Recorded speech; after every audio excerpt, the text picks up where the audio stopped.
गुरुर्ब्रह्मा गुरुर्विष्णुः गुरुर्देवो महेश्वरः गुरुः साक्षात् परं ब्रह्म तस्मै श्रीगुरवे नमः। नमः शान्ताय दिव्याय सत्यधर्मस्वरूपिणे स्वानन्दामृततृप्ताय श्रीधराय नमो नमः।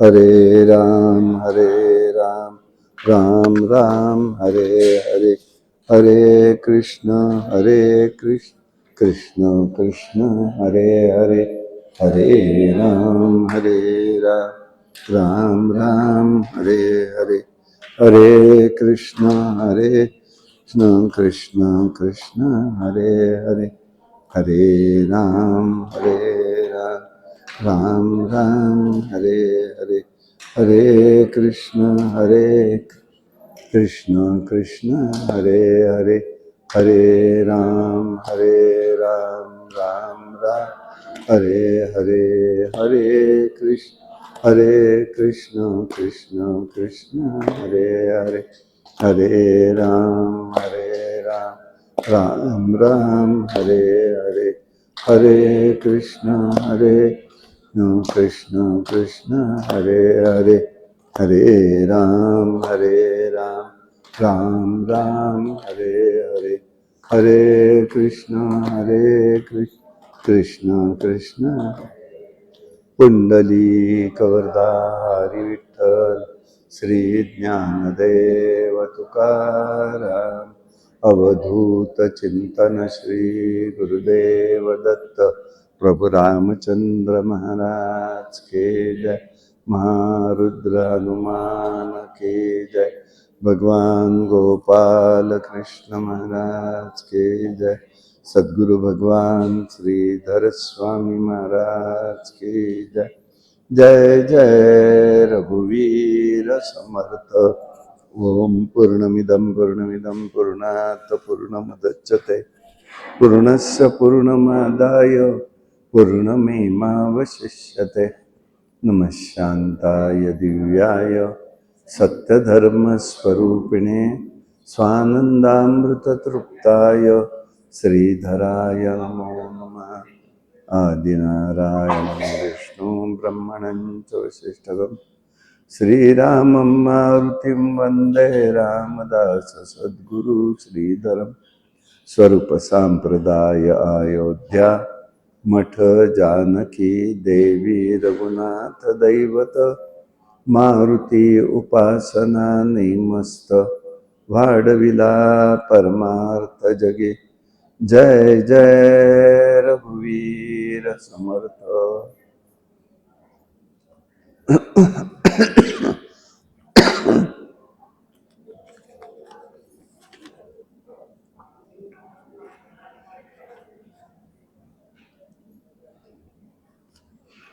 आपण मनाच्या श्लोकाचं चिंतन करतोय।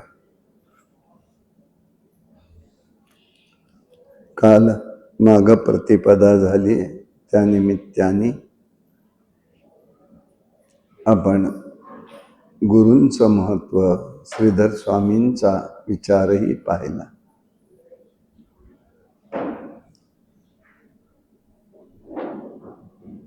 नुपेक्षे कदा रामदासा अभिमान, हा मनाच्या श्लोकातलं जे 10 मनाच्या श्लोकात विचार आलेले त्याचं चिंतन करत होतो. आज त्यातला अखेरचा श्लोक आहे. सदा चक्रवाकासी मार्तंड जैसा उडी घालितो संकटी स्वामी तैसा. हरी भक्तीचा धाव गाजे निशाणी नुपेक्षे कदा रामदासाभिमानी.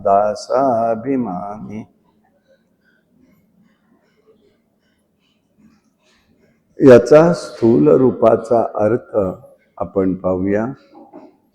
हे मना, हे पहा, जसं चक्रवाक हा पक्षाबद्दल घडत असतं की त्याची रात्रीच्या वेळेला नरम आदीमध्ये रात्र झालं, ताटातूट झाली आहे, दुःखी होत आहेत आणि करतायत काय?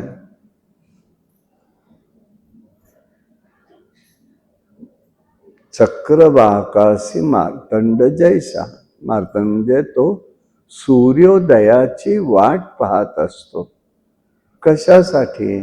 सूर्योदय झाला की माझी आणि माझ्या पत्नीची भेट होईल, अशा भूमिकेने त्याचं एक जे विचार आहे किंवा चक्रवाकाचा जे भाव आहे तो या स्वरूपाचा आहे. भक्तावर जर एखादं संकट आलं तर हा स्वामी म्हणजे भगवंत त्याला संकटातनं सोडवण्यासाठी धावून येत असतो. येणं वेगळं आणि धावत येणं वेगळं.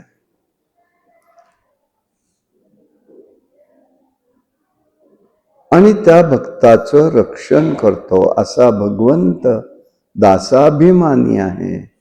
तो भक्ताची कधीही उपेक्षा करून देत नाही. मनाला समर्थ समजावून सांगताय. काय आहे? मनाचं एक मोठं लक्षण आहे. मन एव मनुष्याणाम कारणम बंध मोक्ष. मनाचा एक गुणधर्म आहे. ते स्वतः बद्ध पण आहे आणि ते स्वतः मुक्त पण आहे. स्वतःला बद्धही समजतं. ही बंधन आहे, ती बंधन आहे, ती बंधन आहे. आणि दुसऱ्या बाजूला मला काय कोणाचं घेणं देणं आहे. तोंडाने बोलणार, मनाने करणार, मुक्तही आहे. पण अशा स्वरूपाने त्या मनाचं एक गोष्ट अशी चंचलता आहे. क्षणार्धामध्ये पळत जातं, क्षणार्धामध्ये थांबून राहतं, क्षणार्धामध्ये करूच नको सांगतं. मग आता ह्याच्यासाठी काय करायचंय? समर्थ म्हणतायत, बाबा तू अशी तरी गोष्ट लक्षात ठेव त्या चक्रवाल पक्षाप्रमाणे. मग त्याच्यातलं साधर्म्य काय आणलं त्याने समर्थांनी? तर रात्रीची वेळ झाली आणि एक वैशिष्ट्य आहे निसर्गाचं. मानव सोडून सूर्यास्त झाला की सगळे पशु पक्षी शांत असतात. मानवच नसतो. काय करायचं याला?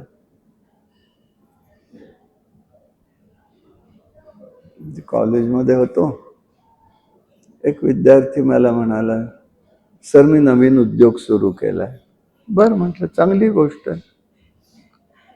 करतोयस ना, कष्ट करतोयस ना, छान गोष्ट आहे. पण या की एकदा माझ्याकडे. म्हणजे कुठे यायचं म्हटलं. म्हणाला गाडीवर. म्हणजे काय? गाडी काय? बर, कधी असते गाडी तुझी उभी? मग जंगली महाराज पाशी कुठे असते? काय कर म्हणजे किती वाजता? किती रात्री 10 ते पहाटे 2 पर्यंत. अरे अच्छा, ही वेळ? हो म्हणाला, तेव्हाच गिऱ्हाईक माझ्याकडे जास्त असतं. अरे बापरे म्हटलं. म्हणजे लोकांची आवड काय झाली आहे? रात्रीच खाणं, रात्रीच्याच गोष्टी. आता परवामध्ये आम्हाला जायचं होतं पहाटेच्या वेळेला, द्वारकेला निघायचं. सगळा कर्वे रोड भरलेला. पहाटे 4ला म्हटलं आता ही कसली गर्दी. लोकांचं म्हणाले सकाळच्या नाश्त्याची व्यवस्था 4 पासून. पशु पक्षी उजाडल्याशिवाय मुख लावत नाहीत. जे काय त्यांचं अन्न असेल ते. हिंस्र श्वापद आहेत ती फक्त अंधारामध्ये शिकार करतात.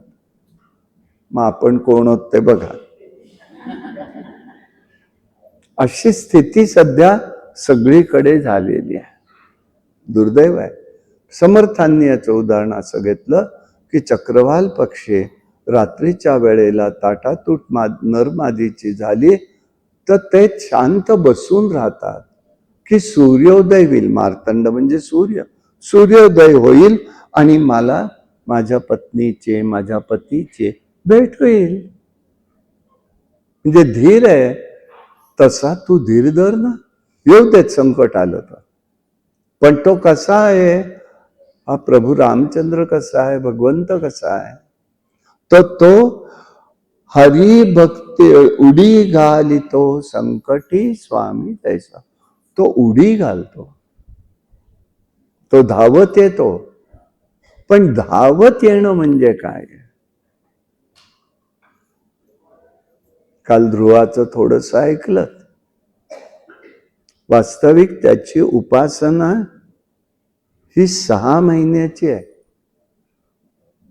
भागवतानुसार बोलतोय. 1 महिना कंदमुळं खाऊन राहिला. 1 महिना 3 दिवसांनी 8 दिवसांनी एकदा कंदमुळं खाल्ली आहेत. 1 महिना गेला. दुसऱ्या महिन्यामध्ये 9 दिवसांनी एकदा पाणी प्यायचं. चौथ्या महिन्यामध्ये 3 दिवसांनी एकदा. 5व्या महिन्यामध्ये सगळं सुटून गेलंय. तो पहिरे. तपाचा करता हा परमात्मा असतो. त्यांनी श्वास रोखून तप सुरू केलंय. श्वास रोखून. आपोआप. आणि आपोआपचा अर्थ काय. आप म्हणजे पाणी. बरोबर आहे ना. पाणी पाण्यात मिसळावं इतकं सहज, म्हणून आपोआप शब्द आहे. आम्ही कुठलाही शब्द कुठेही वापरतो.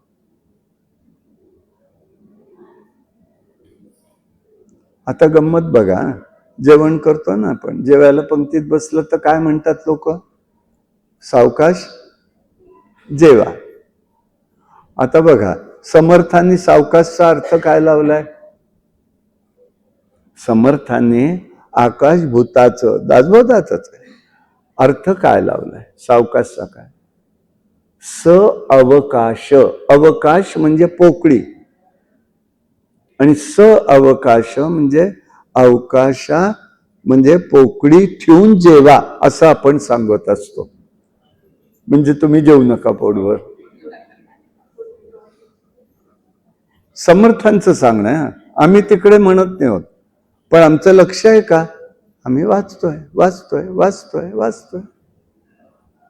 म्हणून सावकाश नाही कधी म्हणायचं. जेवताना म्हणायचं स्वस्थ जेवा. मला माहितीये मी सांगितलं तरी कोणी उपयोग करणार नाही, पण आपलं मी सांगतोय.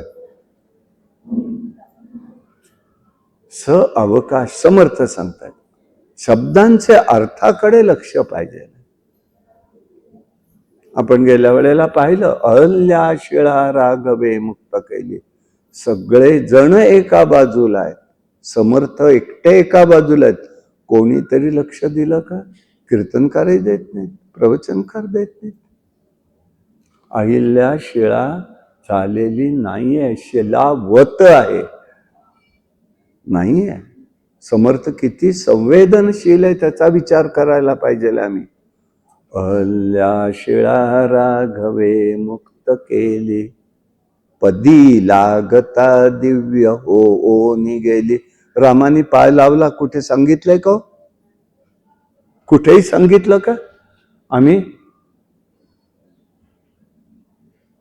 मुळामध्ये आमच्या मनात येत नाही. समर्थांसारखे महात्मे ऋषी पत्नी एकदा कळलं तर पाय लावतील का ते तिला? मग आम्ही का सांगावं असं? असं का सांगायचं आहे? चुकीचं आहे हे. आम्हाला एक एक गोष्टी आम्ही इतक्या वेड्यासारख्या स्वीकारलेल्या आणि स्वीकारून त्याचा पुन्हा उहापोह करतो. ही अत्यंत चुकीची गोष्ट आहे. आणि ही गोष्ट मी त्या आनंद सागरनी ते रामायणाचं केली सिरियल तेव्हापासून भांडतोय, पण कोणी लेखाचं लक्षच देत नाहीये माझ्याकडे. जाऊ देत, मला काही लक्ष दिलं पाहिजे असं नाहीये, पण मुळात बघा रे बाबांना, समर्थ आहेत, भगवंत आहेत, व्यास महर्षी आहेत, काय म्हणतायत, कशासाठी आहे, अर्थ नको का समजून घ्यायला? तसं इथे चक्रवाक पक्षाबद्दल समर्थ सांगतायत.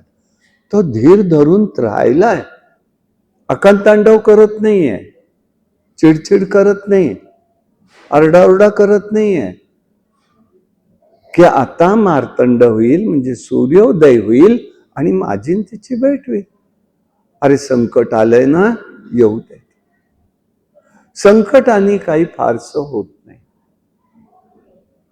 प्रारब्धानीच आलेलं असतं ते. प्रत्येक जण हा ऋणानुबंधानी बांधलेला आहे. हा एकदा कुणगाठ ही एकदा बसली की येणारी संकट, येणाऱ्या गोष्टी ह्या आपल्याला खूप सहजतेने दूर करता येतात. समर्थ म्हणतायत, मना हे अरे लक्षात ठेव, अरे या ठिकाणी असं आहे, संकटात सोडवण्यासाठी तो येतो. इथे जाहीर निशाणी आहे की हा हरिभक्त आहे, त्याला संकट आलं की तो सोडवायला येतो. अशी पुष्कळ उदाहरणं देता येते. गजेंद्र मोक्षाचं उदाहरण, ध्रुवाचं आहे. आमची कुंती माता तर काय सांगते, विपदये दू सदा, विपत्तीच ही आमची संपत्ती आहे. प्रार्थनेमध्ये म्हणते, हे जगदीश्वरा विपत्तीच दे. कोणी दुःख मागतं का, संकट मागतं का? पण आमचा हा कुंती माता भक्त आहे भगवंताची, मागते मला का बरं? मग का संकट मागते? संकट यासाठी, संकटामध्ये आलं की तू आम्हाला सोडवायला येतोस आणि तुझं आम्हाला दर्शन होतं. दे पाठव किती संकट, कारण ते निवारण करायला तूच येणार आहेस. आम्ही संकटात रडत बसतो, सोडो सोडो सोडो. कशाला सोडो? प्रारब्ध संपवून टाका. प्रारब्ध असतं ते, देह प्रारब्ध आहे, कर्म प्रारब्ध आहे. दुखणं असतं ते कर्म प्रारब्धाचं असतं, आत्ताच्या जन्मातलं नसतं, मागचं असतं. फलोन्मुखता ती केव्हा कोणत्या जन्मात होईल सांगता येत नाही. आणि म्हणून आम्हाला समर्थ इथे जाग करतात, बाबा रे दीर्घ संकट येऊ देत, तो येतो धावून. याप्रमाणे तू बघ, समर्थांना एक सूचितच करायचं आहे. साधनाच्या काळामध्ये देव आणि भक्त यांचं एक नातं असतं आणि दोघांनाही एकमेकाशिवाय चैन पडत नाही. देव आणि भक्ताचं नातं असंच आहे की ते दोघांना चैन नाही पडत एकत्र अन्न आल्याशिवाय. म्हणून आम्हाला संतांच्या जीवनामध्ये भगवंताचं प्रगटीकरण वारंवार दिसून येतं. त्याचं कारण एक आहे, त्यांचं नातं बनलेलं आहे. ना त्यातलं नातं नाहीये, नातं आहे ते. वीण आहे तिथे, उभी आडवी वीण आहे वस्त्रासारखी. आणि म्हणून ते आपल्याला लक्षात घेतलं पाहिजे. अगदीच उदाहरण द्यायचं झालं तर सुदामा आणि कृष्ण आहे. दोघांचा जन्म एका दिवशीचा, एका वेळचाच आहे, पण एक कर्म दरिद्री आहे, एक राजाधिराज आहे. आम्हाला एवढंच माहिती आहे की दोघं जण मित्र आहेत, पण नुसते मित्र नाहीत. नुसते मित्र नाही आहेत. सांदीपनी ऋषींकडे दोघही जण एकत्र अभ्यास करतायत. एकमेकाशिवाय चैन नाही आहे दोघांनाही.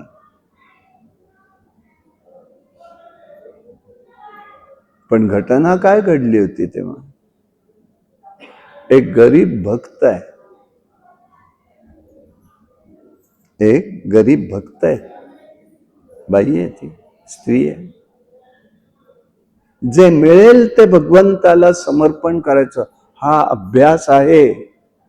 जे असेल ते देवाला दिल्याशिवाय घ्यायचं नाही, भगवंताला अर्पण केल्याशिवाय घ्यायचं नाही. दाखवायचं नाही, हा फक्त भाव पाहिजे. नाही तर आम्ही नैवेद्य दाखवला, देवही म्हणतो घ्या उचला का, असं नको आहे. देवाला म्हणायचं नैवेद्य तुला समर्पण केलाय, नैवेद्य दाखवायचा नसतो कधी. समर्पण भाव पाहिजे. पण आमची बोलतानाची भाषा, कारण आमचे भावच नाही येत ना ते, म्हणून दाखवणं होतं.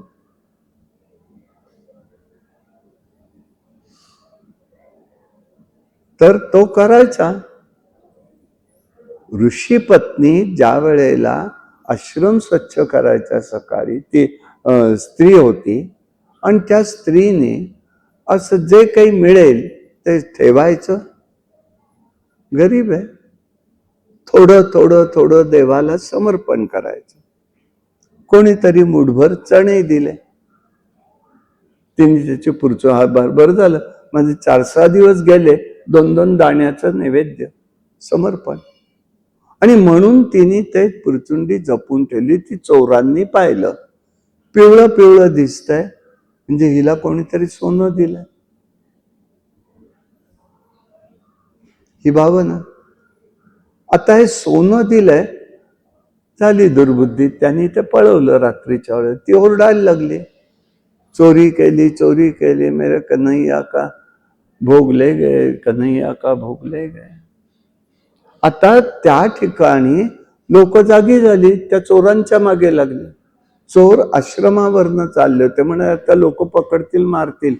ती पुरचुंडी आश्रमात टाकून दिली. आणि ती चोर पळून गेले. ती म्हातारी तिथे मात्र तळतळ केली तिने, हे चणे माझे जो कोणी खाईल तो कायमचा दरिद्री होईल. नातं कसं आहे बघा. दुसऱ्या दिवशी सकाळी ऋषी पत्नी उठलेल्या आहेत, त्यांनी सगळा आश्रम स्वच्छ करताना ते मिळाले. कोणी टाकलं, काहीतरी पडलेलं दिसतंय, उचललं, ठेवून दिलं. शेवटी जेव्हा हे वनामध्ये लाकडं आणायला गेले, तेव्हा सुदामाला म्हणाले, अरे रात्र झाली आहे, पाऊस पडतोय, बाबा काहीतरी त्यांना रात्रीचं द्यायला लागेल, पाऊस पडला वगैरे तर त्रासदायक होईल. जा तू त्यांना बघ, आणि तुम्ही खा चणे 4 तरी, आणि पाणी पिऊन थांबा, सकाळी या लवकर, रात्री आता हलू नका.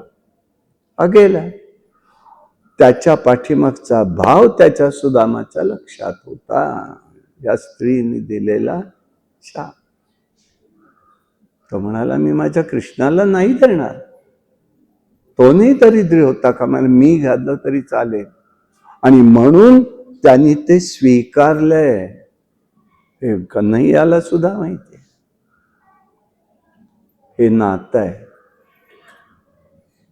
पण त्याला जे दिलं ते आमच्या राधाराणीला मिळालं नाही, रुक्मिणीला मिळालं नाही, कोणालाच मिळालं नाही. ती पराभक्ती सुदामाला मिळाली. नुसतं नाही हो त्यांनी घेतलं, पण ज्यांनी घेतलं त्याला काय दिलं. समर्थ तेच सांगतायत, सदा उडी घाली तो संकटी स्वामी जैसा. तो संकटात उडी घेतो, तो रक्षण करतो. पण हा आम्हाला विश्वास पाहिजे. आणि म्हणून त्यांनी सांगितले की आक्रांत करू नका, सूर्योदयाच्या किरणाची वाट बघा. हा आनंद आहे, तेव्हा भक्ताच्या रक्षणासाठी परमात्मा धावून येतो, अशी आर्त पुकार आपल्या अंतःकरणात हवी आहे. आर्त पुकार आहे. म्हणून एक हिंदी म्हणतायत गीतामध्ये, अच्युतम केशवम कृष्ण दामोदरम कौन कहता है भगवान आते नहीं, द्रौपदी जैसे मुझे किसी ने बुलाया नहीं, कौन कहता है भगवान आते नहीं. कोण म्हणतं भगवान येत नाही, पण मला बोलवतच नाही असं. सुदामा जैसा किसी ने खिलाया नहीं, विदुर जैसा किसी ने खिलाया ही नहीं, कौन कहता है. ते भाव आमचे कसे प्रकट होणार, इकडे लक्ष द्या रे. नुसता त्याला दिसलेला राम, त्याला मिळालेला राम, त्यांना मिळालेला हा मला मिळावा, इच्छा चांगली आहे, पण भाव नाही ना येत आहे, तोपर्यंत काय उपयोग आहे बरं. आपल्याला ते आलं पाहिजे, तो कनवळा आला पाहिजे. स्वामींची गोष्ट सांगू का एक. श्रीधर स्वामी गडावर होतं एकदा. आम्ही लहान लहान होतो, खाली घर होतं आजोळचं माझ्या. काय झालं स्वामींना माहिती नाही. स्वामी पटकन निघाले. 2-3 रामदास. तर जायचा रस्ता असा पायऱ्यांवरचाच, पायऱ्या पुढे केलेल्या, पण त्यावेळेला होता तो रस्ता. खाली आले. जाता जाता आजीने आजोबांनी पाहिलं. काय बाबा, म्हणाले बाळ आलंय का माझं, म्हणजे मला बाळ म्हणायचे. सगळ्यांनाच म्हणत होते, पण एकदा हेतू पुरस्कार विचारायचे ते त्या दृष्टीने. तर ते म्हणा आहे, आलाय. आम्ही धावत आलो स्वामी स्वामी करत. वेगळत पण होतो, ते कळत काही नव्हतं, पण असायचं. आजीला म्हणाले, ते त्याला मी घेऊन जातोय ग, बघा घेऊन जाताय. हो जातो म्हणाले. आजोबा पण आले मग पाठोपाठ. सगळेजण गेले. कुणालाही माहिती नाही कुठे नेत आहेत, कोणालाही माहिती. आणि शेजारी जवळजवळ इकडे, म्हणजे आम्ही ऐकलेलं, आताची परिस्थिती माहिती नाही, बोगद्याच्या इकडे 64 वस्त्या आहेत सगळ्या. बोगद्यातनं आत आलं की संबंध जो परिसर आहे ते 64 आहेत. त्याच्यात एका वस्तीमध्ये स्वामी गेले. स्वामी सहसा जात नसत असं कुठेही. वनामध्ये राहायचे एकांतात, तेव्हा पाहायचे आणि म्हणायचे मनात विचारात लोकांच्या बरोबर, काय करावं या जीवांचं, कधी उद्धार होणार, कधी होणार, कधी वाटणार, आपल्या जीवनाचं कल्याण करून घ्यावं, कोणास ठाऊक. आणि त्यावेळेला ते तिथे गेले. एका झोपडी वजा असं, ती कुठे कुडाची घरं वगैरे काहीतरी म्हणतात ना, इथे ऐकलेले शब्द म्हणतोय मी, पाहिलेलं होतं इथे पर्यटन होती तिथं, तसंच होतं कुडाचं घर ते.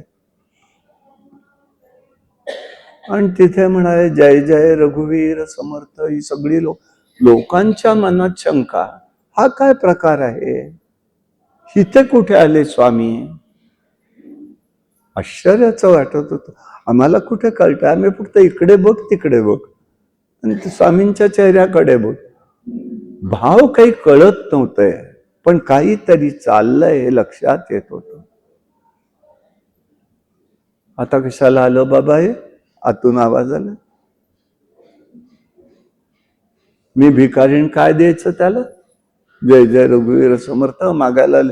कारण त्या वेळेला, पूर्वीच्या वेळेला इथे खोऱ्यामध्ये जात असत, आजोबा आमचे सांगायचे, जात असत लोक आणि इथनं भिक्षा येत होती. उत्सव होताना, उत्सव करायच्या वेळेला. आता मी काय द्यायचं याला. स्वामी म्हणाले, बाळा मी तुझ्याकडे न्यायला काही आलो नाही ग, मी तुझ्याकडे न्यायला काही आलो नाहीये, मग काय पाहिजेल आहे तुला. तर आतनं एक असा करुण आवाज आला, समर्थ आले, माझे समर्थ आले, माझे समर्थ आले. कोण बोलताय ग म्हणाले. मुलगी आहे म्हणाले. काय झालंय. अशीच भिक्षा मागायला मागे लोक आली. जय जय रघुवीर समर्थ. ही मुलगी घरात काहीतरी होतं ते पसाभर द्यायला गेली, पडली, लागलं, अपंग झाली आहे. पण एकच डोक्यात आहे, सतत काय चाललंय, जय जय रघुवीर समर्थ.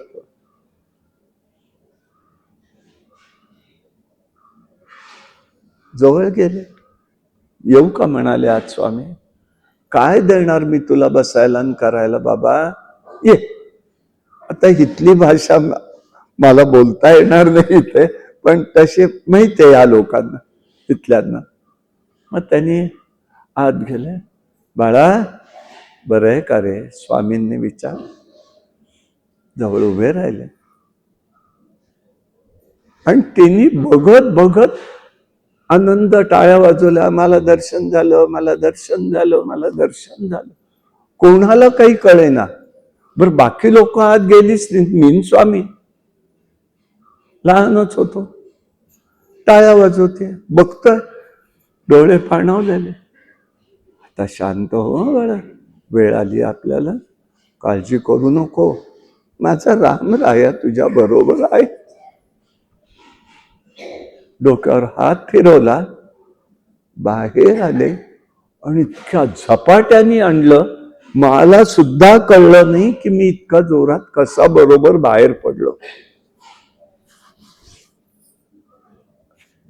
आजीला सांगितलं, नातवाला दिलंय हातात, मी वर जातो.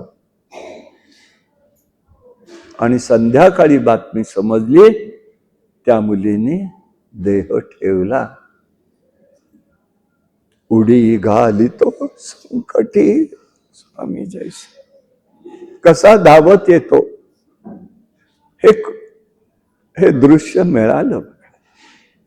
अर्थ आत्ता उलगडेल नवडे, माझी पात्र नाहीये मी तेवढ्याला त्या सगळ्या गोष्टींचा अर्थ समजून घ्यायला. परंतु हे कुठेतरी असं चाटून जातं पटकन. कशाला लांबची उदाहरणं आहेत, ही आत्ताच्या शतकात घडलेली उदाहरणं आहेत, लांब नाहीये. आणि म्हणून या गोष्टी समर्थ उगीच सांगत नाहीत. आपला विश्वास पाहिजे. काय त्या पोरीचं असेल भाग्य, काय तिला कळतंय. मग अशी कोणीतरी नामाचं म्हणालं, काय नाम होतं, जय जय रघुवीर समर्थ. फक्त कसं घेत आहे, हातरुणा पडलेली, गेली तर बरी, घरच्यांची भावना. स्वाभाविक आहे ना की आपण एक नाही व्यवहार म्हणून म्हणू, परंतु तसं घडलं नाही. तो ध्यास लागला.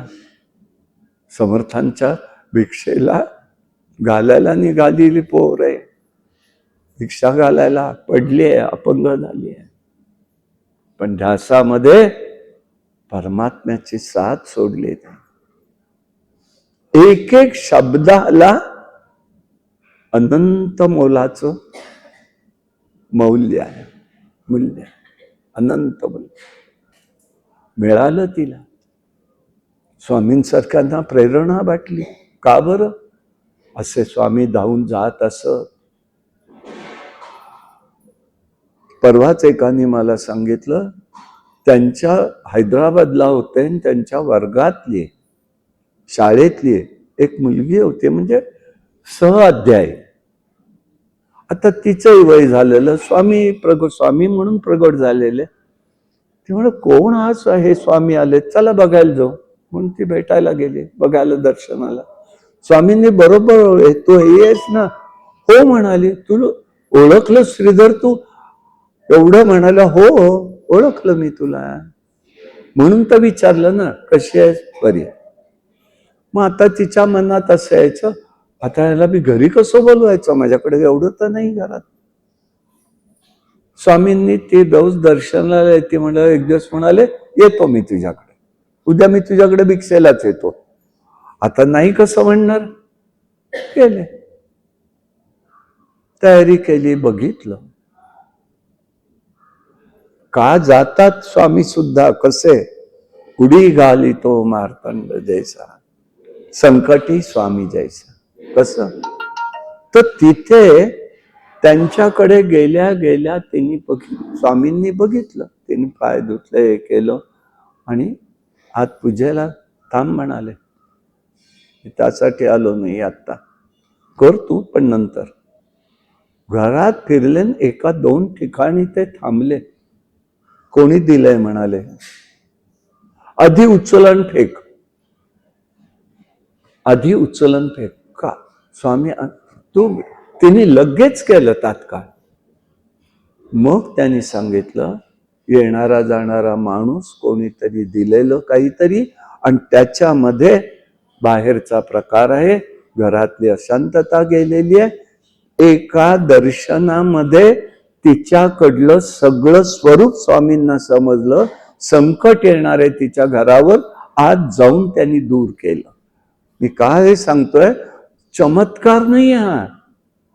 उडी घालितो संकटी स्वामी जैसा, ही उडी घालणं आहे. मग आम्ही भगवंताच्या नजरेत नको करायला. गेलं की मागत राहायचंय, मागत बोलायचंय. आणि कशाला सोडव, असेल तसं असेल, तुझाच म्हणवीन देवा, तू कसंही ठेव, मी तुझाच म्हणवीन, तू ठेव. हा भाव आमच्यामध्ये जोपर्यंत येत नाही तोपर्यंत साधकाला हे मिळणार नाही. कारण भगवंत भक्ताच्या ठिकाणी धावून येतो. भगवंत हा भक्ताच्या प्रेमाने बद्ध असतो. म्हणजे भक्तानेही अशीच भगवंतावर अशीच भक्ती भगवंतावर केली पाहिजे. यामध्ये भाव हा महत्वाचा आहे. असं आहे, निशाण म्हणतायत ते. हरी भक्तीचा धावत गाजे निशाणी. निशाणीचा काय अर्थ आहे? निशाणीचे 3 अर्थ आहेत. एक आहे, हे नगाऱ्यासारखं वाद्य आहे. निशाणी हे नगाऱ्यासारखं एक वाद्य आहे. दुसरं असं आहे, ध्वज पताका फडकत राहणं म्हणजे ही निशाणी आहे. द्वारका नगरीचं वर्णन ऐकलं भागवतातलं की लक्षात येतं कशी निशाणं असायची, कमळ कशी असायची, कलश कुठे असायचे, अधिकाऱ्याचं घर कसं असायचं, हे सगळं वर्णन केलेलं आहे. आजच्यासारखं नव्हतं. शिपाई बुटासुटात आणि साहेब साधे, लालबहादूर शास्त्री समोर आहे उदाहरण. नाही, आणि यासाठी ही निशाणी आहे एक प्रकारची. ध्वज आहेत, पताका. याचा अर्थ असा आहे, भक्तीचा उत्कट भाव हवा आहे. कारण भक्ताला भगवत भक्तीचं भूषण वाटलं पाहिजे. म्हणून वारकऱ्यांच्यात मुद्रा लावण्याचा प्रघात आहे. भूषण वाटलं पाहिजे, ही अनन्यता आहे त्याच्यामध्ये. तिसरा भाग आहे लक्षवेध आहे. लक्षवेध म्हणजे काय? आमचं लक्ष निश्चित एक पाहिजे, एका ठिकाणी भगवंताची सेवा. सगळं जरी पाहिलं, पाहू नये का पाहावं, पण गुंतू नाही त्यात. गुंतलं की बंधन आलं. पहिला निग्रह पाहिजे, पहिला काळ साधनेच्या अवस्थेत. मध्य काळामध्ये निग्रह थोडा कमी झाला पाहिजे आणि शेवटच्या काळामध्ये सगळा संपला पाहिजे.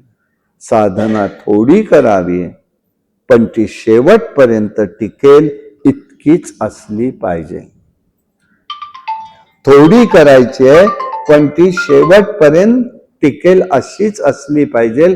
अन्यथा तिथे काहीही उपयोग होत नाही. हे वाचायचंय, ते वाचायचंय, ते वाचायचंय, ते स्तोत्र आहे, हे स्तोत्र आहे. झालं नाही की काय बाई, काय बुवा, आज आपलं झालंच नाही, काय बुवा. अरे वर्तमान काळ जो मला नामात घालवायचं तो राहिला ना बाजूला. झालं नाहीच चिंतन कशाला करायचं? जे करायचंय तेच करायचं. खंत वाटता कामा नये. आम्ही कुठलेही त्या ठिकाणी खंत करून चालणार नाही. आणि म्हणून हा विषय आपल्याला चिंतनासाठी तिन्ही रूपांनी निशाणी शब्द सांगितलेला आहे. एकाग्रता पाहिजे आणि भक्ताचं प्रेम भगवंतावर हवंय. पण भगवंताचं प्रेम भक्ताला कळलं पाहिजे आहे. तो काय होतं माहिती का? माझं आहे हो भगवंतावर प्रेम, पण जेव्हा माझ्या मनाविरुद्ध घडतं तेव्हा काय तो शब्द, काय केलं माझ्या या देवाने? का रे? तो काय तुमचा बांधील आहे? माझं कर्तव्य नाहीये जन्माला आल्यानंतर मी काय करायचंय? मनुष्यत्वान मुमुक्षत्वान महापुरुष संश्रयात जगद्गुरु शंकराचार्य सांगतायत की नाही? कशासाठी सांगतायत? सगळं मिळेल. मनुष्य जन्म दुर्लभ आहे. बाकी मिळेल तुम्हाला काय मिळायचंय ते. मनुष्यत्व, जन्माला मनुष्यत्व येईल असं नाहीये, ते यायला पाहिजे. आणि म्हणून हा विचार ते सांगतायत. आणि जेव्हा ते प्रेम कसं असतं बघा, आमची जनाबाई सांगते, हृदय बंदिखान केला आत विठ्ठल कोंडिला. गंमत आहे बघा, नुसता कोंडला का नाही, सोहम शब्दाचा मारा केला विठ्ठल काकुळती आला. सोहम शब्दाचा मारा केला म्हणजे अखंड जप चाललाय. हा अजपा जप आहे तिचा. मी विसरायचंय त्यात, मला विसरायचंय. आमचं विस्मरण फक्त व्यावहारिकच होतं. काय बाबा, एवढं करायला गेलो, हे काम राहूनच गेलं, आता काय करायचं? अरेच्छा. होतं का? होतं, पण मला कुठे दम आहे? महिलांचं होतं की नाही, रोज सकाळी गडबड असते असं मी गृहीत धरतो. काम करणाऱ्या महिलांचं सकाळची गडबड असते, आवरावर करत असतात. एकदम कुठेतरी आठवण होते, किती वाजले? 10 वाजले. अगं बाई, एवढा का वेळ झाला? इतका का वेळ कामात? कळलाच नाही वेळ. भगवत सेवेत आठवलं का कधी असं? भगवत सेवेत असं आठवलं का मी करता करता जेवायला विसरले? नाही. ते आम्हाला सकाळ दुपार संध्याकाळ रात्र पाहिजे. त्याची चणचण आहे, त्याची उणीव आहे. हे काय झालं की काय करू? आणि आपली आवड, त्याच्याबरोबर आपली आवड सतत असते. ही आवड कशी असते? ह्या वेळेलाच पाडव्यालाच श्रीखंड झालंय, आता नको पुढल्या वेळेला करायला, पुढल्या दुसरं काहीतरी करू. ही आपली आवड झाली. देवाला काय आवडतं? पत्र पुष्पम फलम तोयम ये मी अमृतच्या, त्याला द्यायचंय. प्रेम पाहिजे. साधा रे आमटी भात प्रेमाने करा, त्यांनी जे पोट भरतं ते पंचपक्वान्नांनी नाही भरत. हा भाव आमच्या मनात आला पाहिजे. आणि म्हणून हे प्रेम असलं पाहिजे. मना भगवत भाव, मना असं लक्षात घेत ना की अरे भगवत भाव असा असावा की भगवंत आपला सा करता आला पाहिजे. अशा भक्ताची उपेक्षा भगवंत कधीही होऊन देत नाही. हे आश्वासन किंवा प्रतिज्ञा समर्थ घेत आहेत. समर्थ का सांगतायत? यासाठी सांगतायत. आतापर्यंत आपण नुपेक्षे कदा रामदासाभिमानी श्लोक नंबर 28 ते 37 पर्यंत पाहिलं. याच्यामध्ये एक आढावा घेऊ आणि पुढल्या विषयाकडे जाऊ. यात महत्वाचा मतितार्थ एकच आहे. सगळ्या समर्थांच्या विचाराप्रमाणे ईश्वर, भगवंत, परमात्मा, प्रभू हे सगळे एका शब्दाचेच, एका व्यक्तीचेच किंवा एका स्वरूपाचाच अर्थ आहे की तो सदैव आपल्या जवळ आहे हे भक्तांनी ओळखून वागावं. तो सदैव आपल्या जवळ आहे. हा भावनेचा, विचाराचा आणि हा अभ्यास आहे. 28व्या श्लोकात म्हणतायत हा दिनांचा कैवारी आहे, हा दीनानाथ आहे. सारखं रडत बसणं म्हणजे दीनवाणं नव्हे. तो रडीचा डाव खडीच होतो, रडीचा डाव होतो, काही उपयोग होत नाही. दीनत्व म्हणजे काय? पूर्ण शरणांगती.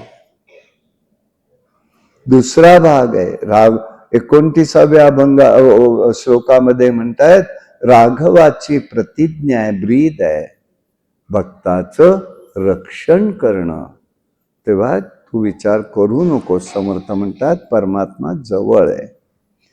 30व्या ह्याच्यात म्हणतायत प्रभू इतका बलवान आहे की त्याच्या भक्ताकडे कुणी वक्र दृष्टीने पाहू शकत नाही. समर्थाची सेवका वक्रपाय, हा विश्वास धरा. मी कोणाचा आहे? देव माझा नाही फक्त नाही, पण देवालाही वाटलं पाहिजे मी त्याचाच आहे, आणि देवाला वाटलं पाहिजे हा माझा आहे, माझा आहे. आम्हाला नेहमी गंमत वाटायची. स्वामी म्हणाले माझं बाळ आहे की असं असं आतमधून ना भरून आल्यासारखं व्हायचं. कळत काही नव्हतं. आजही कळतंय असं मी म्हणत नाही, पण असं एक वाटायची गंमत. हे माझं बाळ आहे रे. म्हणजे हा जो भाव आहे ना आपलेपणातला, तो आपलेपणा नात्यातला कैलात सगळे सिनियर सिटीजन काय उपयोग झालाय तो आता अनुभवतोय आपण आपल्या संसारात. पण देवाला करा ना आपला तो मज व्हावा, तो मज व्हावा, वेळोवेळा व्हावा पांडुरंग, तो मज व्हावा. त्याला खात्री वाटली पाहिजे हा माझा भक्त आहे, तसं माझा भावही असले पाहिजे आणि मला त्यांनी माझं म्हटलं पाहिजे असं माझं भाव आणि वागणं असायला पाहिजे. पुढे म्हणतायत 31व्यात श्रीराम हे पराक्रमी आहेत, बळाने श्रेष्ठ आहेत. तेव्हा त्याचा विचार कर, तुझा विचार करू नको. त्याचं श्रेष्ठत्वाचा स्वीकार कर आणि त्यांना तू परिपूर्ण लीनतेने राहून त्यांना आपलंसं कर. 32व्यात म्हणतायत अहल्या शिळा राघवे मुक्त केली. ईश्वर अनंत आहे, विश्वात अनंत प्रकाराने तो प्रगट होतो, जीवाचं रक्षण करतो. पुढे 33व्यात म्हणतायत प्रभूने भक्तांचा भार व्हायला. पुराणात अनेक उदाहरणं आलेली आहेत. मनात तू निश्चिंत धारणा ठेव की तुझा भार भगवंतानी घेतला आहे, भगवंतानी घेतलाय हा भार, हे लक्षात घ्यायचंय. मी नाही घेते, कोणी कोणाचं नसतं. परमात्म्याशिवाय कोणी कोणाचं नाहीये. हे इथलेच धरान, मनात धरा. घरी जाऊन बोलू नका, नाही तर जा म्हणतील गडावर जाऊन राहा. मनात ठेवा. आणि खरं सांगू का एक गोष्ट सगळ्यात महत्वाची, मनात विचार करा तुमचा तुम्ही. मी हे का म्हटलं कोणी कोणाचं नाही? कुठपर्यंत कोण कोणाचं असतं? कुठपर्यंत, माझा शब्द लक्षात ठेवा परत, कुठपर्यंत कोण कोणाचं असतं? जोपर्यंत तुम्ही सगळ्यांचे कष्ट करता तोपर्यंत तुम्ही हवेसे असता. माणूस प्यार नसतं, माणसाचे कष्ट प्यारे असतात. हा व्यवहार झाला. हा व्यवहार झाला. विसरायचंय ते कोणी कोणाने. भगवंताला मात्र जशी स्थिती असेल तसा तो स्वीकार करतो, पण मला तो विश्वास नसतो. तोंडानी बोलेन, कृतीनी स्वीकारत नाही. म्हणून समर्थ हे सांगताय की तू नुसतं बोलू नकोस, तो करेल. मनाने स्वीकार कर. म्हणून त्या ठिकाणी मन तू संशयरहित ठेवून राघवाचा आश्रय घे. जसा भक्ताचा भगवत भाव असतो तसा तो प्रगट होतो. हे 35व्या श्लोकामधनं आपल्याला कळतं. 36व्यात म्हणतात देव सदैव सान्निध्यात आहे, हेही तू लक्षात ठेव. 37व्यात म्हणतायत भक्ताचं धैर्य तो पाहत असतो. तू त्या ठिकाणी घाबरू नकोस. अरे कृपाळूपणे अल्पधारिष्ट पाहे. तो धारिष्ट बघत असतो कुठपर्यंत नेतोय. तो तोडून देत नाही, तुटेपर्यंत नेतो. अर्थ लक्षात घ्या. तोडत नाही, तुटेपर्यंत नेतो. कृपाळूपणे अल्पधारिष्ट पाहे. आणि नंतर सांगतो भगवंत भक्ताला सदैव संकटातनं, कुठल्याही आपत्तीतनं, त्याच्या प्रेमभावातनं त्याला सोडवत असतो. म्हणून तिथे म्हटलंय नुपेक्षे कदा रामदासा अभिमान. आता ह्याच्यातला एक शेवटचाच भाग बोललोय मी मागे, मला आठवत आहे, पण तरी सांगतो ह्याला अनुषंगाने. परमात्मा आपल्या जवळ असतो म्हणजे कसा असतो, धावतो म्हणजे काय, द्रौपदी जैसा बुलाया नाही म्हणजे काय होतं. द्रौपदीवरती जेव्हा संकट आलेलं आहे, वस्त्राला तिच्या दुसऱ्याचा हात लागतोय म्हटल्यावर तिने खूप प्रयत्न केला. पाहिलं कोणीही रक्षण माझं करत नाही, कोणीही माझं रक्षण करत नाही हे तिला खात्री झाली, विश्वास वाटला. तेव्हा तिने हात वर करून भगवंताला हे कृष्णा हे यादवा हाका मारली. परमात्मा धावत आले. धावलेले दिसले का कोणाला? कोणालाही दिसलेले नाहीत. पण आले कसे? प्रश्न आला ना. ते आले ते पटरूपानी आले. पटरूप म्हणजे वस्त्रानी आले. वस्त्ररूप आले. चराचरात परमात्मा आहे, कणा कणात आहे. तो मला पाहता येत नाही, अनुभवता येत नाही, कारण मी तितका सूक्ष्म नाही आहे. तो धावत येतोय म्हणजे पटरूप झाला, तिचं रक्षण केलं. द्रौपदीने एकदा वनामध्ये विचारलं, देवा ही माझ्यावर वेळ आलीच का, आणि तू रक्षण केलंस हे मला मान्य आहे. आता सारखं म्हणणार नाही थँक्स आभार वगैरे, पण ती म्हणाली मान्य, तुझ्यामुळेच रक्षण झालं, पण मला हे सांगी वेळ का आणलीस माझ्यावर. तेव्हा तो सांगतोय ते कर्म तुझंच आहे. आता यात माझं कर्म काय म्हणाले. जेव्हा द्रुपदाकडे तू होतीस त्यावेळेला सरोवरावर स्नानाला निघालीस, वर्दी गेली पुढे, राजकन्या येतीये स्नानाला, तेव्हा दंडक होते, भराभर सगळे पुरुष बाहेर पडले, पण एक अंध मनुष्य होता, तो बाहेर पडू शकला नाही, त्याची कौपीन सुटलेली आहे. त्यावेळेला आता काय करायचं, कसं बाहेर पडू, हा त्याला प्रश्न. अंध असला तरी हे कळतं ज्याचं त्याला. तेव्हा द्रौपदीच्या लक्षात आलं काहीतरी गडबड दिसते आहे. म्हणून तिने आपलं वस्त्र फाडलं आणि सरोवरात पाण्यात टाकलं. जलदेवतेला वंदन करून सांगितलं, त्या ब्राह्मणाचं लज्जारक्षण कर बाबा, जा तू.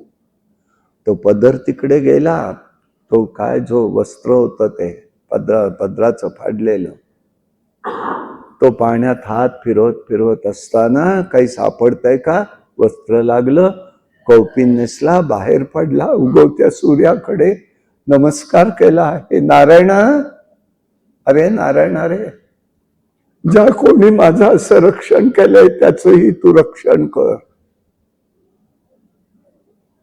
त्याच वेळेला आमची द्रौपदी ओरडली लगेच, त्या ब्राह्मणाचा शब्द खरा करण्यासाठी तू माझ्यावर हे केलंस का? नाही म्हणाले, त्यालाही तूच जबाबदार आहेस, संकटाला तूच जबाबदार आहेस. आता काय केलं म्हणाले, इंद्रप्रस्थामध्ये जेव्हा सगळं आलेत, राजसूय यज्ञ झालाय, आणि शेवटी जेव्हा दुर्योधन फिरत होता त्या मयसभेच्या वेळेला पाणी आहे तिथे जमीन, जमीन आहे तिथे पाणी, सगळं विरुद्ध दिसत होतं. त्यावेळेला तो पाणी आहे समजून चालायला लागला तर ती जमीन होती, आणि जमीन दिसून चालायला लागला तर पाणी होतं, आणि त्या पाण्यामध्ये तो पडला. आणि हिने वरून बघितलं आणि बोलून गेली, अंधळ्याचे पुत्र अंधळेच का. इथे खरं महाभारत सुरू झालं. म्हणून शब्द जपून वापरावेत, देवाची आज्ञा आहे. कोणते शब्द कुठेही वापरू नयेत, कोणाला वाईट बोलू नये, कोण्याही जीवाचा नगडो मत्सर. अशब्द ते वाणी नये माझ्या मुखा, त्याहून मुखा बराच मी. मला वाईट दृश्य दाखवू नको, त्यापेक्षा मी अंधाळा बरा रे. म्हणून म्हणाले, मला त्याहीसाठी तुला भोग आला, पण मी त्यातनं तुझ्या सत्कर्मानी तुला सोडवलंय. मी कुठे काय केलं? आणि म्हणून तो म्हणालाय, मी पटरूप झालो. पटरूप झालाय भगवंत म्हणतोय मी. आणि पटरूप होऊन काय केलं? पटवर्धन केलं, म्हणजे वर्धन केलं वस्त्राचं त्या.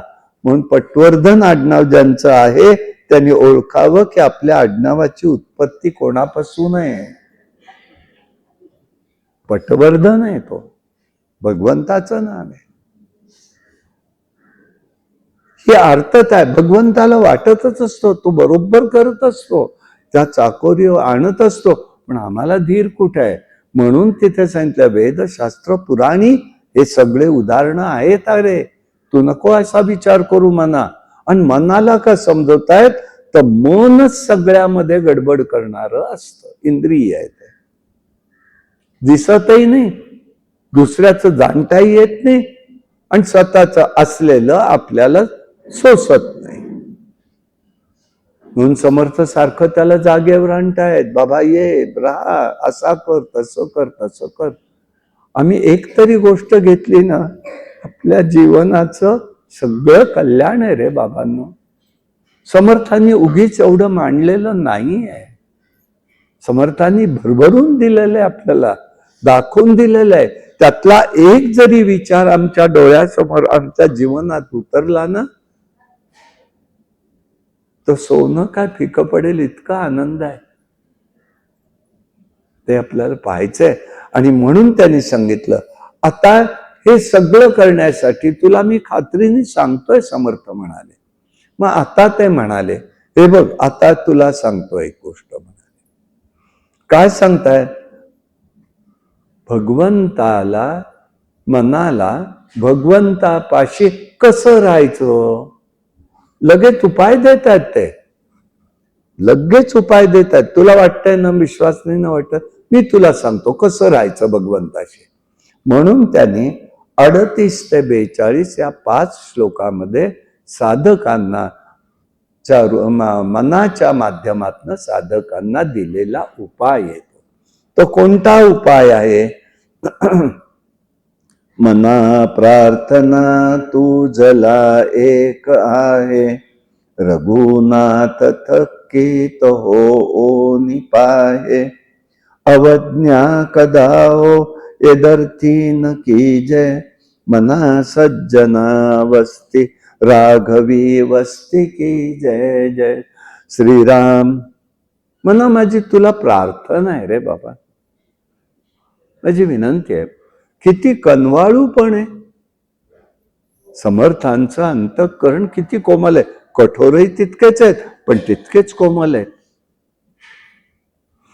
ते म्हणतायत, हे बघ, भगवंतानी तुझ्याकडे आश्चर्याने पाहायला पाहिजे. आश्चर्य काय पाहायचं आहे? तर तुझ्या ठिकाणी मला कायमचा तुझ्या ठिकाणी निवास होईल असं कर. तुझ्या ठिकाणी कायमचा निवास, मनाने निवास आहे, लक्षात घ्या. पावसला होतो प्रवचनाला, एक जण आले, अशा काठी टेकत टेकत. माऊली आल्या. कोणी? असं का झालं म्हटलं. उच्च प्रतिष्ठित म्हणजे डॉक्टर व्यवसाय, त्याच्यामध्ये समर्थांनी शेवटी लिहिलंय ना दासबोधात,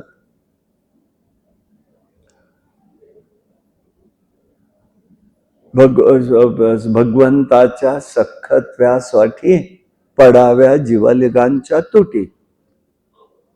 अर्थ काय आहे आणि काय लावायचा म्हणून वाडीमध्ये जाऊन पुलावरनं उडी घेतली. जीवलिगांच्या तुटा, आता तुटी करायचं. समर्थांनी सांगितलंय मला नकोच कोणी. तिथे कोळ्यांनी बाजूला काढलं, मणक्याला मार बसला, कायमच्या अपंग झाल्या. अर्थ काय? मनाने तुम्ही संलग्न राहू नका, पण आम्ही असा अर्थ काढायचा. काय बोलायचं याला?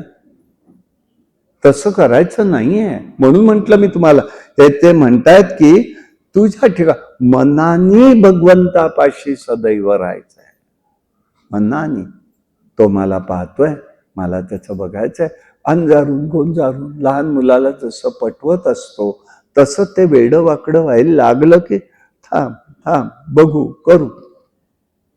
बघा तुम्ही त्याचा अनुभव काय. तर अरे, समर्थांसारखे महात्मे काय वाटत नसेल का? करुणाष्टक कधी मनापासून पाहिली का? काय म्हणतायत तिथे ते. माझं मन किती व्याकुळ झालंय. अनुदिनी अनुतापे तापलो राम राया, परमदिन दयाळा नीरसी मोह माया. अचपळ मन माझे, तिथे म्हणतायत मनाला, आणि तिथे सांगतायत अचपळ मन माझे, धाव रे धाव आता. का बरं? ही मानसिकता आहे. लहान मुलं आहे, वडील गेलेत, आईला सोडून आलेत, हिची आठवण येत नसेल का? आलेली आठवण म्हणून हा शब्द आलेला. पण तेच समर्थ पुढे मनाला कसं सांगतायत, तू काय कर, तू कसास, तुला काय पाहायचंय. आणि म्हणून ते म्हणाले, तुझा निवास तिथे ठेव बाबा सदैव. आणि त्याचा परिणाम काय? या प्रार्थनेमध्ये प्रत्येकाच्या सामर्थ्य असलं पाहिजे. सामर्थ्य पाहिजे. उगीच सारखं मागायचं नाही. आमच्याकडे प्रार्थना रूपापासून आहे. आमच्याकडे प्रार्थना मागण्याची आहे. त्या जनहित विवरी मधला भाव आमच्या अंतःकरणाला पोचतोय का? कल्याण करी राम राया, राम राया कल्याण करी राम राया. जनहित विवरी, जनहित विवरी कल्याण करी राम. समर्थ रामाला म्हणताय, मागणं नाहीये त्याच्या. तुझा तूच जन. आता आम्हाला तू पाठवलंस ना कार्याला, तुझा तूच आवरी रे. तर नाही मी करू शकत. म्हणजे त्यावेळेला सुद्धा समाज कसा होता याचं चित्रीकरण आहे ते. त्यांनाही सांगावं लागलं शेवटी, नाही आवडलं मला. माऊलींसारखे म्हणतात, आता विश्वात्मके देव, विश्वकल्याणाची मागणी. मागणं स्वतःसाठी काही नाहीये. तसं समर्थ इथे सुद्धा म्हणतायत, तुझ्या माझ्यासाठी व्यक्तिगत मनाला समजत अरे अशी प्रार्थनेत सामर्थ्य असलं पाहिजे. म्हणून मना प्रार्थना तुझला एक आहे. समर्थांनी फार सामान्य माणसाला च्या अंतःकरणाचा वेध घेतलेला आहे. मनाला भिडलेले जाऊन अरे अशी प्रार्थना कर की रामाला धावत यावंसं वाटलं पाहिजे रे. ये ग विठाबाई माझे पंढरीचे आई. ये ग विठाबाई. विठाबाई आमची जणी सांगते, ये ग लवकर ये. धाव घाली विठू आता चालू नको मंद देवा चालू नको मंद.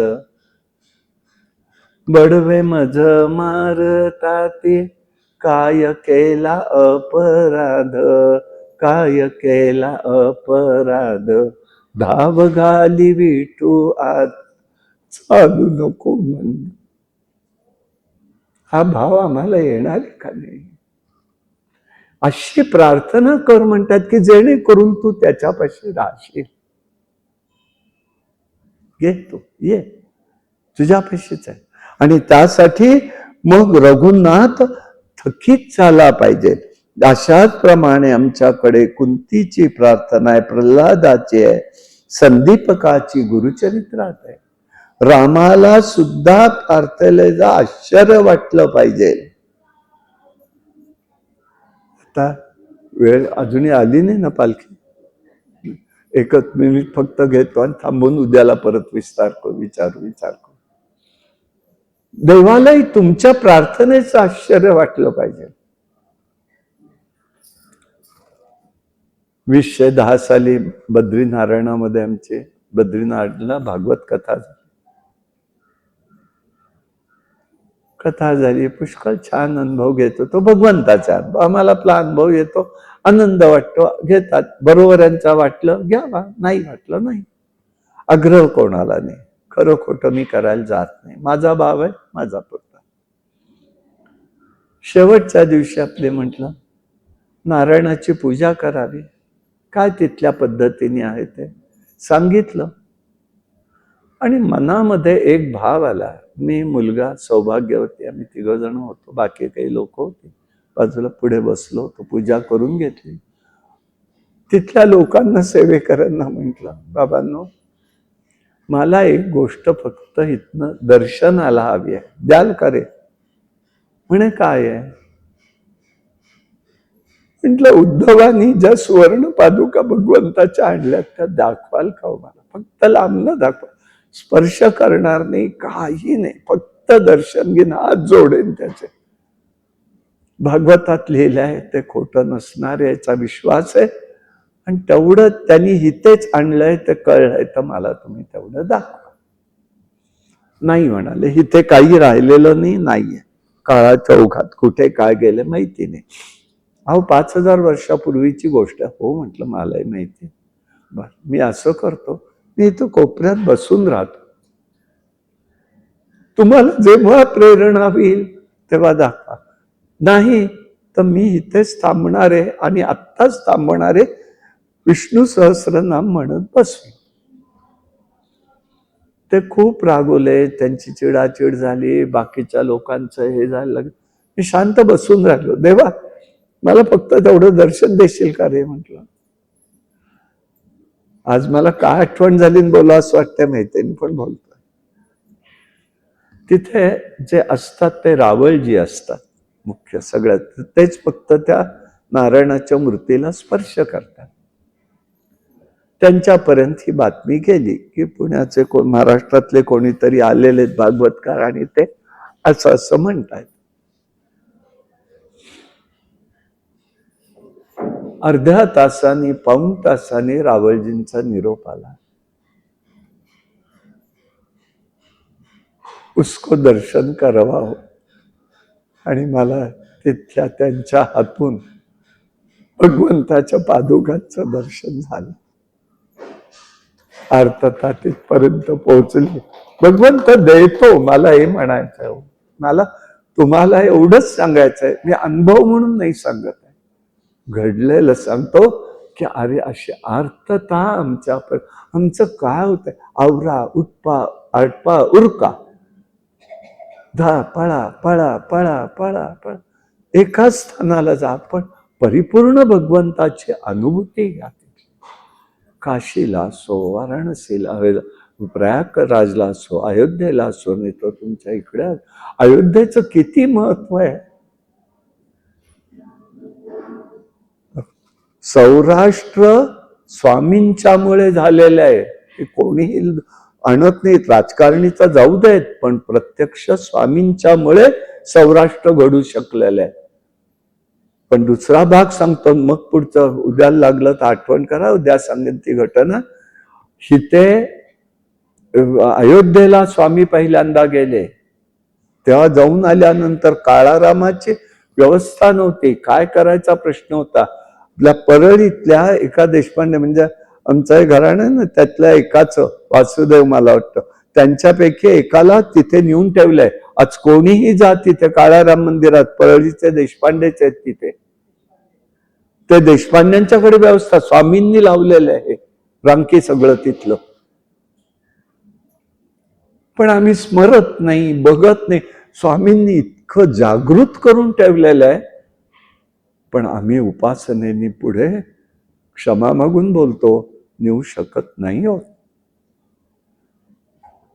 तिथनं देशपांड्यांना काय, त्यांना तरी त्यांचंही त्यागमय जीवन आहे बरं का, ते सुद्धा सामान्य नाही आहे. आम्ही तुम्ही जे तिथलं जीवन जगायचं किती अवघड असेल, पण करतायत. स्वामींनी सांगितलं, स्वामींचा फोटो आहे तिथे, त्याचं स्थान आहे सगळं.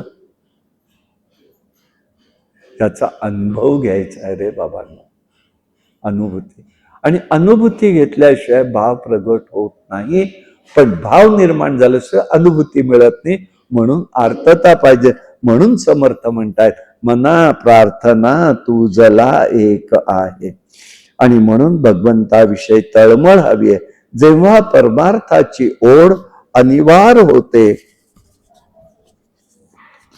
तेव्हाच परमात्मा प्रगट होतो. हा भाव आहे, प्रेमादर आहे. आमचं नशीबच असं आहे, हा भाव नको. तुम्हाला काय देव नेतो वारीला बाबा, झालं तुमचं होतं, आमचं नाही होत. तुम्ही जायला लागा ना, तो सगळी उपलब्धता करून देतो. इथे असंय तिथे तसंय नको. आणि म्हणून परमार्था माणसाचा आश्रय वाटला पाहिजे. म्हणून समर्थ म्हणतात, हे मना तू चांगला तू ना रामराया जवळ राहा. आता पालखी आलेली आहे, आपण थांबू, उद्या विषय हा पुढे पुन्हा घेऊन जाऊ. कायेन वाचा मनसेंद्रिये वा बुद्ध्यात्मना प्रकृती स्वभावात करोमि यद्यं सकलं परस्मै नारायणाय समर्पयामि. हरि ओम तत्सत. विठ्ठल विठ्ठल विठ्ठल विठ्ठल विठ्ठल विठ्ठल विठ्ठल विठ्ठल. कुंडली कवरदारी विठ्ठल श्री ज्ञानदेव तुकाराम अवधूत चिंतन श्री गुरुदेव प्रभु रामचंद्र महाराज के जय. महारुद्र हनुमान के जय. भगवान श्रीधर स्वामी महाराज के जय. जय रघुवीर.